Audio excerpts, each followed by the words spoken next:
السلام علیکم ورحمۃ اللہ وبرکاتہ۔ ان الحمدللہ والصلاۃ والسلام علی رسول اللہ، اما بعد۔ محترم ناظرین کرام اور عزیز طلبہ، کتاب تمرین النحو کے درس میں آپ کا خیر مقدم ہے۔ فعل مضارع کی بحث چل رہی ہے اور آج کے درس میں فعل مضارع سے متعلق تمرین نمبر 2 آپ کے سامنے حل کریں گے۔ کچھ جملے مؤلف نے دیے ہیں اور ان کے اندر ہمیں فعل مضارع پہچاننا ہے۔ چنانچہ یہ 8 جملے ہیں۔ پہلا جملہ ہے الولد یذهب الی السوق۔ الولد لڑکے کو کہتے ہیں، اولاد اس کی جمع آتی ہے۔ یذهب وہ جاتا ہے یا جائے گا، الی مطلب تک، سوق مطلب بازار، اسواق اس کی جمع آئے گی۔ تو الولد یذهب الی السوق، لڑکا بازار جاتا ہے، لڑکا بازار جاتا ہے یا جائے گا۔ ٹھیک ہے، یہاں فعل ایک ہی ہے جس سے یہ بات معلوم ہو رہی ہے کہ کام کسی خاص زمانے میں ہو رہا ہے، یعنی حال یا استقبال میں، اور وہ ہے یذهب۔ تو یذهب یہ فعل مضارع ہے، یہ فعل مضارع ہے، اور فعل مضارع کی علامت اس میں یہ آ رہی ہے کہ اس کے شروع میں حرف مضارع یا موجود ہے اور یہ حال اور استقبال پر دلالت کر رہا ہے۔ اسی طرح سے الخال یخرج الی الحدیقۃ، الخال خال کا مطلب ہوتا ہے ماموں، جمع اس کی اخوال آئے گی۔ تو الخال یخرج، خرج یخرج سے وہ نکلتا ہے یا نکلے گا، الی تک، الحدیقۃ باغ، آئی بات میں؟ تو حدیقۃ باغ کو کہتے ہیں، حدائق اس کی جمع آتی ہے۔ ماموں بازار کی طرف نکلتے ہیں۔ یہاں بھی یخرج یہاں فعل ہے کیونکہ یہ کسی خاص وقت میں کام کے ہونے پر دلالت کر رہا ہے، اور یا اس کے شروع میں ہے جو حرف مضارع میں سے ہے، اس لیے یہ یخرج فعل مضارع ہے۔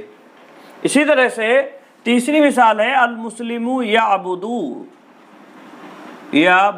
ربہ، مسلم عبد یعبد عبادت کرتا ہے یا کرے گا، ربہ اپنے رب کی، مسلم اپنے رب کی عبادت کرتا ہے۔ تو یہاں بھی یعبد یہ فعل ہے اور یہ دلالت کر رہا ہے کہ کوئی کام کسی خاص وقت میں ہوا ہے، ہو رہا یا ہوگا، ہو رہا ہے یا ہوگا، لہذا یہ فعل ہے اور شروع میں حرف مضارع یہ آ رہا ہے، اس لیے یہ فعل مضارع ہے۔ تو یہ فعل مضارع ہے یہاں۔ اسی طرح سے تلبس القلنسوۃ علی الراس، تلبس لبس یلبس کا مطلب ہے پہننا، اور اسی سے واحد مذکر حاضر کا صیغہ تلبسو، تو پہنتا ہے یا پہنے گا۔ اسی طرح سے القلنسوۃ ٹوپی کو کہتے ہیں، اور علی مطلب پر، الراس سر کو کہتے ہیں، رؤوس اس کی جمع آتی ہے۔ تلبس القلنسوۃ علی الراس، تو ٹوپی سر پر پہنتا ہے یا سر پر پہنے گا، آئی بس میں؟ تو یہاں تلبسو سے یہ بات معلوم ہو رہی ہے کہ کوئی کام کسی خاص وقت میں ہو رہا ہے یا کسی خاص وقت میں ہوگا، اور یہاں علامت مضارع تا حرف مضارع اس میں آ رہا ہے، علامت کے طور پر تا حرف مضارع اس میں آ رہا ہے۔ تو تلبسو یہ فعل مضارع ہوا۔ اسی طرح سے اگلی مثال ہے الشمس تطلع من الشرق۔ الشمس، شمس سورج کو کہتے ہیں، اور اسی طرح سے تطلع طلوع ہوتا ہے یا ہوگا، واحد مؤنث غائب کا صیغہ ہے، جیسا کہ ہم نے بتلایا تا واحد مؤنث غائب کے اندر بھی آتی ہے۔ تو تطلع یہ واحد مؤنث غائب کا صیغہ ہے، مؤنث کا صیغہ اس لیے لایا گیا ہے کہ سورج عربی زبان میں الشمس جو لفظ بولا جاتا ہے سورج کے لیے، یہ مؤنث استعمال ہوتا ہے، عربی زبان میں الشمس یہ مؤنث استعمال کیا جاتا ہے۔ आई बात में? तो इसलिए ततलू ये वाहिद मुन्नस का सेगा लाया गया है, यानी सूरज तुलू होता है, मिन मतलब से, अशर्क़ी मशरिक को कहते हैं, यानी मशरिक से, सूरज मशरिक से तुलू होता है, पूरब से तुलू होता है। तो यहाँ ततलू से ये बात मालूम हो रही है कि ततलू से मालूम हो रहा है कि कोई काम हो रहा है या इसी तरह से होगा, यानी कोई ख़ास काम हो रहा है या होगा। तुलू का काम ये ख़ास हो रहा है या होगा। आई बस में? इसलिए ये फ़ेल है और शुरू में हरफ़े मुज़ारे ता आ रहा है, इसलिए ये फ़ेल मुज़ारे, तो ये फ़ेल मुज़ारे। इसी तरह से आकुलु ताम अल्लज़ीज़ा, आकुलु वाहिद मुतकल्लिम का सिगा है, वाहिद मुतकल्लिम का, मैं खाता हूँ या मैं खाऊंगा, मैं खाऊंगा। अत्ताम खाना, अल्लज़ीज़ लज़ीज़, मैं लज़ीज़ खाना खाऊंगा, मैं लज़ीज़ खाना खाऊंगा या मैं लज़ीज़ खाना खाता हूँ। तो यहाँ आकुलू से ये बात मालूम हो रही है कि कोई काम ख़ास वक्त में हुआ है, कोई ख़ास काम ख़ास वक्त में हुआ है, यानी हाल या इस्तक़बाल के ज़माने में, तो ये फ़ेल हुआ इसलिए। और शुरू में हमज़ा है इसलिए ये फ़ेल मुज़ारे है, तो ये फ़ेल मुज़ारे है। इसी तरह से हाउलाई यज़हबूना, यज़हबूना इलल हदीक़ती, हाउलाई वो सब लोग, इसमें ज़मीर है वो सब, यज़हबूना वो जाते हैं या जाएंगे, इला तक, अल हदीक़ती बाग, जैसा कि इससे पहले ये लफ्ज़ गुज़रा है, तो वो सब बाग की तरफ जाएंगे या जाते हैं। यहाँ यज़हबू से बात मालूम हो रही है कि कोई काम, यानी जाने का काम ख़ास वक्त में हो रहा है या होगा। आई बस में?